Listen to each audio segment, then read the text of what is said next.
लोग सड़कों पे निकले हुए हैं, लॉ एंड ऑर्डर की सिचुएशन है, पंजाब से पुलिस ले जाकर आपने वहां पे बिठाई हुई है। तो इन हालात के अंदर इलेक्शन तो नहीं होते, और अगर सिर्फ election just for the sake of holding election करवाना है तो वो तो आपने 2024 का भी करवाया, जिसके अंदर आप फॉर्म 47 की हुकूमत, मैं नहीं कह रहा, मंदोखिल साहब कह रहे हैं, इंटरनेशनल बॉडीज कह रही हैं, रोकड़ी साहब ने कह दिया, ये तो सारा पाकिस्तान कह रहे हैं और बैनुल अक़वामी दुनिया कह रही है कि 2024 के इलेक्शन मोस्ट रिग्ड इलेक्शन से। और कादिर खान मंदोखिल साहब ने कहा कि सबसे बड़ी जमात तो पाकिस्तान तहरीक इंसाफ उभर के सामने आई, लेकिन वजह क्या बनी? क्योंकि आजाद हैसियत से उतरी थी, उसका सिंबल उससे ले लिया गया था। उसके बाद आपने देखा कि जिस किस्म की बदरबाट रिजर्व सीट्स के ऊपर हुई, और आज भी पाकिस्तान तहरीक इंसाफ के पास पार्लियामान के अंदर अपनी जमात का तशख़्ख़ुस नहीं है। तो अगर इस तरह का ही ड्रामा आजाद जम्मू कश्मीर के अंदर रचाया जाना है, इसी तरह का ये एक ड्रामे के तौर पे इलेक्शन करवाया जाना है, और इन्हीं दोनों पार्टीज को मिलकर हुकूमत बनानी है, जिस तरह जीबी के अंदर बनाई कि प्राइम मिनिस्टर जो है वो बन गया आपका पीपल्स पार्टी का, डिप्टी स्पीकर आपके नून लीग के बन गए, और अपोजिशन लीडर भी नून लीग के बन गए।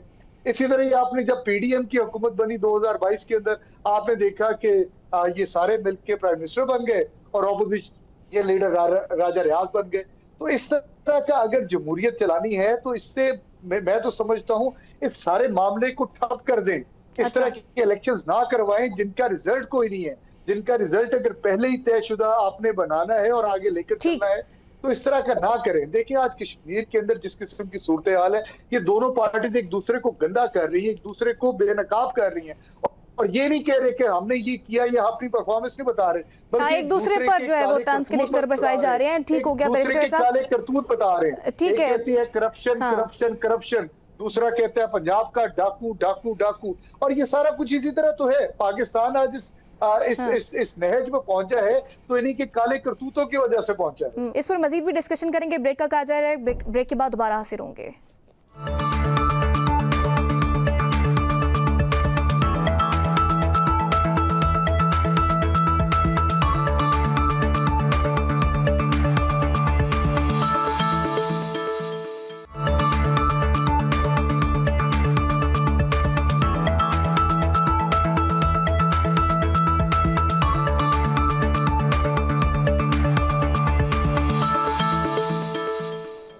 वेलकम बैक नाज़रीन, डिस्कशन को आगे बढ़ाते हैं। फिर साहब, ये इलेक्शंस पे जो बार बार बात की जा रही है, मंदोखिल साहब भी ये बात कर रहे थे, अभी बैरिस्टर साहब ने भी ये बात की। मंदोखिल साहब कहते हैं कि दोबारा भी इलेक्शंस करवाते तो जाली होने थे। सर, इलेक्शन रिफॉर्म्स पे फिर हम बात क्यों नहीं करते? आप लोग भी इत्तेहादी हैं, गवर्नमेंट के साथ बैठ के फिर इलेक्शन रिफॉर्म्स लाएं। चीफ इलेक्शन कमिश्नर की तैनाती अभी तक नहीं हुई। देखिए, सबसे पहले इलेक्शन रिफॉर्म्स, तो अगर इस पे जाएंगे तो टॉपिक हमारा, तो मैंने बहरहाल हमें एक क्रेडिट ये जाता है मुझे जी कि और सरदार तनवीर इलियास को कि हमने कश्मीर में बल्दियाती इंतखाब कराया कुछ 30-35 साल के बाद। ये मैं करा के आया वहाँ पे, मैं जब एडवाइज़र था वहाँ पे, तो पहली दफ़ा बड़े अरसे के बाद हमने बल्दियाती इंतखाब कराया। रिफॉर्म्स इलेक्शन की या पॉलिटिकल जब भी आप शुरू करेंगी, आप जब बात करेंगी तो सबसे पहले हम सारों को, हम पता नहीं कैसे, हम सारों पर लाजिम है कि हम सबसे पहले लोकल गवर्नमेंट सिस्टम की बात करें। लोकल गवर्नमेंट सिस्टम के ना होते हुए बाकी कौन सी रिफॉर्म्स? एक बेसिक जो लोकल गवर्नमेंट सिस्टम एग्जिस्ट ही ना करे प्रॉपर, सूबे करते ही नहीं हैं, सूबे लाना ही नहीं चाहते। पाकिस्तान पीपल्स पार्टी ने वहाँ पे किया हुआ है अपने पास सिंध में, लेकिन मैं उसूली तौर पर उसके अंदर फ्लॉज मौजूद है, लेकिन उन्होंने किया तो है ना, उनकी एक चीज़ एग्जिस्ट कर, बाबर साहब ने बस इग्नोर कर दिया। नहीं, बाकी सारा इग्नोर्ड है। बाकी आप किसी तरफ भी चले जाएंगी तो लोकल गवर्नमेंट सिस्टम वजूद ही नहीं रखता। जबकि इलेक्शन या ये तमाम चीज़ें जो पार्लियामान का इलेक्शन है, यकीन करें लोकल गवर्नमेंट उसके बगैर ये बड़ी अजीब सी सिचुएशन है। हमें सारों को मिलकर, दूसरा आज हम बात कर रहे थे पाकिस्तान तहरीक इंसाफ, हमारे दोस्त हैं भाई, कई ऐसे दोस्त हैं हमारे जो MNA हैं वहाँ पे, कि जो यानी आज की जो हुकूमत है ना, अब्दुल कादिर खान हो गए, हम सारे जितने बैठे हुए हैं, जितने हम बैठे हुए हैं, बाबर नवाज खान, सारे हम तो एक इत्तेहादी हैं ना। अपोजिशन तो है पाकिस्तान तहरीक इंसाफ, है कि नहीं है? लेकिन जो कमज़ोर अपोजिशन ये है, अपोजिशन है ही कोई नहीं। इसलिए हम जो मर्जी कुछ कहते रहे, हमें कोई यही कहने वाला नहीं अपोजिशन की तरफ से पेट्रोल क्यों महंगा हुआ, तुमने ये काम क्यों नहीं किया। अपोजिशन एग्जिस्ट नहीं करती, बावजूद अब चले छोड़ दे, एग्जिस्ट ही नहीं करती अपोजिशन। जितनी मौज में इस वक्त गवर्नमेंट है, पोजीशन एग्जिस्ट ही नहीं करती है, तक कितने ज्यादा एमएनएज हैं इनके पास। आपने कभी देखा है कि हम दोस्त हमारे बैठते हैं, कहते हैं यार कुछ तो बोलो, कोई बात तो कर लिया करो, तुम लोग काम कमेटीज कैसे निकल के चले गए, तुम लोग को पोजीशन। पीटीआई कहती है जो रेजिस्ट करते हैं उनको नाअहल करा दिया जाता है। नहीं, देखें बात यह है कि पीटीआई ने सबसे पहले ये देखना है कि उन्होंने जो रास्ता अपनाया है, अच्छा, अगर वो खुद भी गवर्नमेंट में होते, उनके अपने बयान हम साथ उस वक्त थे ना, कोई और ये रास्ता अपनाता तो पीटीआई उस वक्त क्या कहती थी? पीटीआई कहती थी इसको तो जिंदा रहने का भी हक नहीं है। लोगों ने जब इस तरह की बातें की, पार्टीज बैन भी की ना उस दौर में। आप इस चीज को छोड़ें, रास्ता किसने क्या अपनाया? क्या बैरिस्टर शाहिद मसूद जैसे भाई हमारे को प्रोग्रेसिव पॉलिटिक्स करने की वहां पे इजाजत है? हमारे बैंक जैसे का दोस्त है, मैंने उनको यकीन करें, उनको वो भाई क्यों नहीं करते हो काम? उन्होंने कहा यार हमारे लिए एक चीज माने का नारे मारने पड़ते हैं, उसकी आज़ादी के लिए, इमरान खान की आज़ादी तो हमारे लिए मैटर करती है। तीसरा चीफ मिनिस्टर केपी में आने वाला है जी, इसी आज़ादी के नाम पे, यानी कि ये समझ नहीं आ रही है। तीसरा यकीन कर देख लीजिएगा आप कुछ दिन के बाद सोहेल अफरीदी साहब की तब्दीली देख रहे हैं आप? मैं कह रहा हूँ तीसरा आएगा, चौथा भी आ सकता है, यानी बहुत कुछ है ना। अच्छा, आप तो ये जब हम रिफॉर्म्स की बात करते हैं तो सबसे पहले हम लोगों को एक स्ट्रांग लोकल गवर्नमेंट सिस्टम लाना चाहिए, जिसके हम सारे कहते हैं कि ना आए, ये ज्यादती है। सर लेकिन पीटीआई तो कहती है कि कॉम्प्रोमाइज है सोहेल अफरीदी साहब, फिर भी आप कह रहे हैं कि तब्दीली हो जाए। नहीं, मैं तो आपको बता रहा हूँ कि कारकुनान कहते हैं ना इनका तीसरे कक्षा अभी कुछ लगता है ये लाएंगे उसको तीसरे। बाबर साहब आपकी तरफ ही आना चाहूंगी। सर मंदोखेल साहब भी कह रहे थे कि अब आपके इत्तेहादी भी कह रहे हैं कि जो पॉलिसीज आप लोग बना रहे हैं इनकी समझ किसी को भी नहीं आ रही। सर बीइंग अवाम मुझे भी समझ नहीं आ रही है और आपके इत्तेहादी लोगों को भी समझ नहीं आ रही। सर ये जो फार्मूला आप लोगों ने पेट्रोल का नया बनाया कि डेली बेसिस पर आप लोग प्राइसेस जो है उसका तयन किया जाएगा और ओगरा उसका तयन करेगी, सर इससे कोई भी खुश नहीं है। ये पॉलिसीज आप तैयारी के साथ नहीं बना रही है, क्या प्रॉब्लम है? और सर इस फॉर्मूले के बाद आप अपने हल्के में निकल सकते हैं? पहले तो मैं बैरिस्टर साहब की वो 26 तारीख वाली बात को रिस्पॉन्ड करना चाहूँगा। जी, उसमें जिस तरीके से उन्होंने कहा कि उस दिन बहुत से इनकी शादियाँ हुई हैं, मुझे तो पूरे ज़्यादा नहीं पता, मुझे अपने ज़िले का बहुत अच्छे से पता है। अच्छा। मेरे ज़िले का खानपुर साइड का एक लड़का जिसकी फैमिली को आपने 1 करोड़ रुपया भी दिया है और जिसको आपने ये कहा है कि वो उस दिन फोर्सेस की गोली से मरा था। मैं अभी आपके प्रोड्यूसर को वो तमाम डॉक्यूमेंटेशन दे देता हूँ जिसमें आप देख लेंगी कि वो 26 तारीख की बजाय 24 तारीख की 24 और 25 की दरमियानी शब को बाइका में राइड बुक होने पे दौरान डकैती कत्ल हुआ, जिसको अगले दिन इनके जो अपोजिशन लीडर और उनके भाई थे उन्होंने उसको 26 तारीख वाले केस में उसका नाम डाला, उसको 1 करोड़ रुपया दिया, जो कि बिल्कुल सरासर झूठ है। और उसका मेरे पास पूरा सबूत, उसके हॉस्पिटल में जो उसको लेके गए, उसकी डेड बॉडी को, उसका पोस्टमार्टम, उसकी एक एक चीज़ का मेरे पास रिकॉर्ड है। मैं आपके प्रोड्यूसर से शेयर कर देता हूँ। अगर मेरे ज़िले का बंदा झूठा इन्होंने उसमें वो लेके आए हैं तो इसका मतलब वो एक झूठ नहीं है। जब झूठ बोला जाता है वो अदालती केस में भी एक बात में झूठ पकड़ा जाए तो वो पूरा केस ख़त्म हो जाता है। ये अकेला एक केस ही टेस्ट केस है। मैं आपके प्रोड्यूसर से वो तमाम डॉक्यूमेंटेशन शेयर कर लेता हूँ। बैरिस्टर साहब कुछ रिस्पॉन्ड करना चाहेंगे? बड़ा सीरियस एलिगेशन है सर ये। देखें 26 का जो रिकॉर्ड है प्रिम्स हॉस्पिटल का, उसको पब्लिक कर दें, सारी चीजें क्लियर हो जाएंगी। हमने तो स्टैंडिंग कमेटीज छोड़ी इसलिए थी कि हम आपसे रिकॉर्ड मांग रहे हैं। बताओ मैं ये रिकॉर्ड मैं अभी देता हूँ। रिकॉर्ड अगर ये रिकॉर्ड मैं आपको अभी दूं चले तो सर, आप चले सर इस लाइव प्रोग्राम में कौन से माफी मांगेंगे झूठ बोलने पे? सर जो भी प्रूफ है आप शेयर करें, हम इसको रीचेक करेंगे दोबारा इंशाल्लाह। इस पर एक पूरा सेगमेंट कर लेंगे। बाबर साहब को मैं दोबारा इन्वाइट करूंगी, बैरिस्टर साहब आपको भी करूंगी, और फिर ये माफी मांगेंगे पाकिस्तान से कि हमने झूठ बोला है और वो करोड़ रुपया जिस बंदे ने दिया है, जिसके साइनों से हुआ है, जिसके ऑर्डर से हुआ है, वो करोड़ रुपया वापस जमा करा के पाकिस्तान की आवाम से, पाकिस्तान की कौम से माफी मांगेंगे कि हमने झूठ बोला है। की कौम से माफी भी मांग लेंगे सर। अगर उस दिन कत्लो गारत हुआ है तो फिर आप मुझे इस बात की गारंटी करें कि आप उन सारों की एफआईआर जाकर दर्ज करवाएंगे। जब आपको मैं झूठा साबित कर रहा हूं उस चीज में कि आप लोग झूठ बोल रहे हैं, ऐसा कुछ भी नहीं हुआ, तो उससे बड़ी चीज ही खत्म। मैं तो सबूत के साथ कह रहा हूं, आप तो एक हवाई बात कर रहे हैं कि ऐसा हुआ। मैं तो with proof, with documented evidence के साथ बात कर रहा हूं। मेरे पास एविडेंस है कि आप लोग झूठ बोल रहे हैं, ऐसा कुछ भी नहीं हुआ उस रात को। चलें बाबर साहब, अब रिकॉर्ड सामने ले आए। चलिए वो रिकॉर्ड लाएंगे, उस पर मजीद भी बात करेंगे, हम एक सेगमेंट इस पर प्रॉपर रख लेंगे क्योंकि ये काफ़ी सीरियस एलिगेशन है। बाबर साहब, मुझे आवाम की आप बात करें, चलें वो तो आवाम से माफ़ी मांगे ना मांगे, इस वक्त आवाम का बड़ा बुरा हाल है सर। ये जो पेट्रोल का नया फार्मूला है इससे हर बंदा परेशान है, आप आवाम से माफ़ी मांगेंगे? आवाम बड़ी परेशान है सर। उसके लिए मुज़ाकरात हुए हैं, 2 हफ्ते का टाइम गवर्नमेंट ने एसोसिएशन से भी मांगा है। इसको एक वो देख रहे हैं, उसमें इस्लाहत लाने की कोशिश कर रहे हैं। अगर उसके बेहतर नताइज ना आए इस मुल्क और कौम के लिए तो उसको जो है तो रिवर्स कर दिया जाएगा। इसका सर लेकिन देखिए पाकिस्तान में 16% पेट्रोलियम प्राइसेस बढ़ी है जब से ये दोबारा जंग का आगाज़ हुआ है, और अगर अफगानिस्तान की मैं बात करूँ तो 1.5% बढ़ी है, और इंडिया और बांग्लादेश में सर इंक्रीज़ हुई नहीं है। तो ये पॉलिसीज़ हमारी क्या गलत हैं? उन्हीं गल्फ कंट्रीज से हम पेट्रोल खरीदते हैं तो हमें हमारी प्राइसेस क्यों ज़्यादा है? हमारे मैंने आपको जैसे कहा, जैसे हमारे पास रिजर्व्स हैं जितने आज आपको, जैसे हमारे अली परवेज़ साहब ने कहा कि हमारे पास जो तेल के इस वक्त 15 दिन का वो है स्टॉक है, उन चीज़ों को सामने मद्देनज़र रखते हुए हमने उसकी अलहदा से अपने लिए एडवांस उसकी हमने की हुई है, तैयारी की हुई है। अगर खुदा न खास्ता कुछ ऐसा हो जाता है तो हम दुनिया से अलहदा अपने लिए जो लेके आना चाह रहे हैं वो सारा कुछ है। उन इस्लाहत को नाफिज करने के लिए बहुत सी चीज़ों में आपको वो करनी पड़ती हैं। ये भी एक ये जो तजर्बा है ये पाकिस्तान की आवाम की फलाह के लिए कर रहे हैं, उसकी बेहतरी के लिए कर रहे हैं। और एसोसिएशन से जो मीटिंग हुई है अली परवेज़ साहब की, उसमें उन्होंने क्लियर कट उसमें कहा है कि हम ये जो कर रहे हैं इसकी बेहतरी लाने के लिए कर रहे हैं। अगर हमें लगा कि ये चीज़ इस मुल्क और कौम के लिए ठीक नहीं है तो हम एक्सपेरिमेंट हो रहा है, अगर चल गया तो ठीक है, ना हुआ तो फिर दोबारा तब्दील कर लेंगे। आप कादर मंदोखेल साहब, जैसे बाबर साहब भी कह रहे हैं कि एक नया तजुर्बा कर रहे हैं सर, ये तो तजुर्बाकार टीम थी, अब ये अवाम पर तजुर्बे कर रहे हैं। ये तो पिछले 5 साल से तजुर्बे कर रहे हैं। टेक्सटाइल आपकी बंद, रेवेन्यू कलेक्शन आपकी नहीं है, जो ना वो इंपोर्ट आपकी, जो ना वो एक्सपोर्ट आपकी न होने के बराबर है। बेरोजगारी की शरह आपके सामने, लॉ एंड ऑर्डर के सुराल सामने।